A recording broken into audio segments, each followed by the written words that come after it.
So the transfer portal opened up this week, and many out there have been sitting back, watching, and wondering what moves Alabama is set to make. And admittedly, I think many people out there, including myself, expected this transfer portal window to be much more chaotic than it currently is. Though, one must ask the question, will that change after this weekend's spring games, as so many spring games are still yet to be played, something we'll be keeping up with. However, today we need to break down Alabama offering a defensive back that hit the transfer portal from Florida State, none other than Greedy Vance, an experienced defensive back and something we have got to talk about. But before we can, as always, y'all know the drill, I've got to hear from you. Hop down to the comments, give me a Y for yes, N for no. Do you believe Alabama is set to make more acquisitions via the transfer portal? And let me know what you're thinking.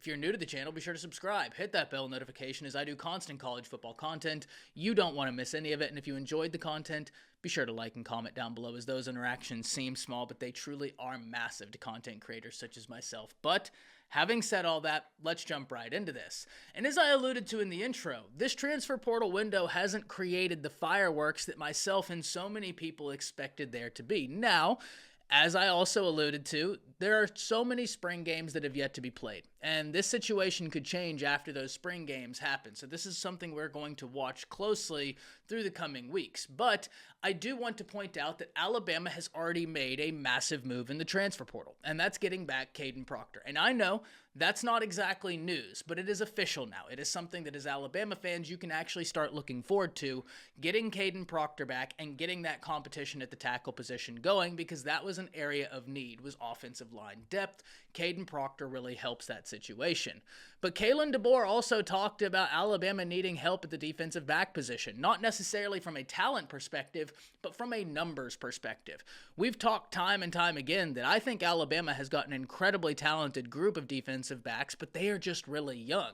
I dubbed it Nick Saban's parting gift, the defensive back class. You had Peyton Woodyard, you had Red Morgan, you had Dre Kirkpatrick Jr., all in the secondary, not to mention the 3 5-star cornerbacks in Zabian Brown, Jalen Mbakwe, and Zay Mincy. So I think those guys are going to see the field sooner rather than later. Heck, Red Morgan is already pushing for starting playing time as a true freshman, showing how good he was. Those guys are all exceptionally talented and have exceptionally high ceilings, but they do not have experience. And when you look at this Alabama secondary, there are few who do. Keon Sabb, coming over from Michigan, played and started in a few games for the Wolverines, granting Alabama some level of experience. You have Damani Jackson that has some experience. And most of all, you have Malachi Moore, who is a really battle-tested and proven defensive back that I know Alabama fans are happy he makes his return.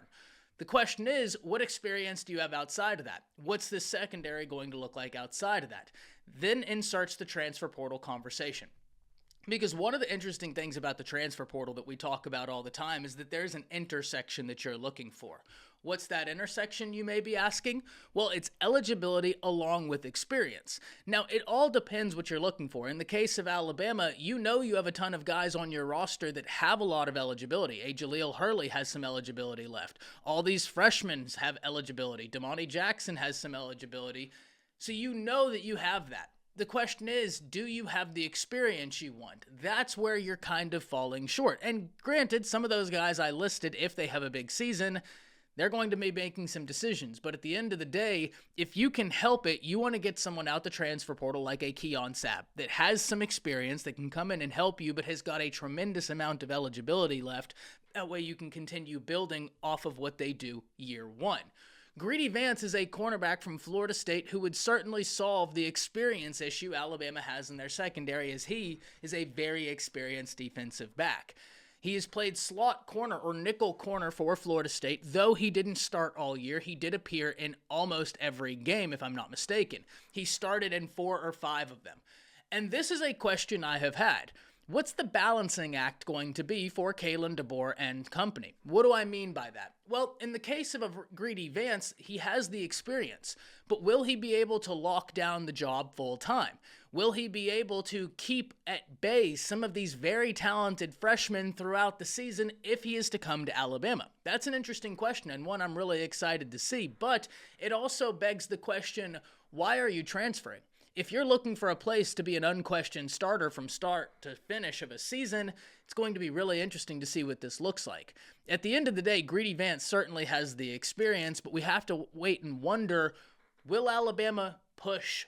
Will they continue to look in the transfer portal to wait and see if some bigger names pop up, some bigger names that have more starting experience, that have some eligibility left? All things we're going to be watching for. But one thing I do want to talk about before we get out of here is that Alabama has been very lucky thus far in this transfer portal window. And what do I mean when I say that? Well, if you listen to the detractors and the opposing fans out there, I think a lot of people were expecting a few Alabama players and some big name players to hit the transfer portal. And though I'm not saying that won't happen, what we have seen thus far is a level of buy-in that, if you're an Alabama fan, has got to be encouraging from this group. Kalen DeBoer has done a fantastic job in his short time as Alabama's head coach in getting these guys on this roster to buy in. Remember, whenever he got to Alabama, not only did he have to re-recruit the roster, he had to re-recruit the class of 2024 because they could have left and gone anywhere and been granted a release. So he had to hold together the roster, then look at the class of 2025 and start pushing there, where Alabama's already in the top 10 in recruiting rankings and he hasn't coached a game for the Crimson Tide yet. All things that are encouraging. But I'm really encouraged that Alabama's roster is as bought in as it is. And it's going to be really interesting to see what transfer portal moves they continue to make. What's the balancing act going to be? And most of all, why is someone hitting the transfer portal? We're going to continue monitoring this situation. We're going to continue talking about the transfer portal because y'all know I find it really interesting. And I can't wait to see what the next week or so provides us in terms of fireworks, if there are to be any. But as I said over on Bama Football on YouTube, Josh Pate is someone who is super tapped into college football. And if he says that this transfer portal window is going to be big, I expect there to be some big moves that have yet to be made and that will be coming here very shortly. Can't wait to hear from all of you though. Hop down to the comments. Let me know what you're thinking. That's it. See ya.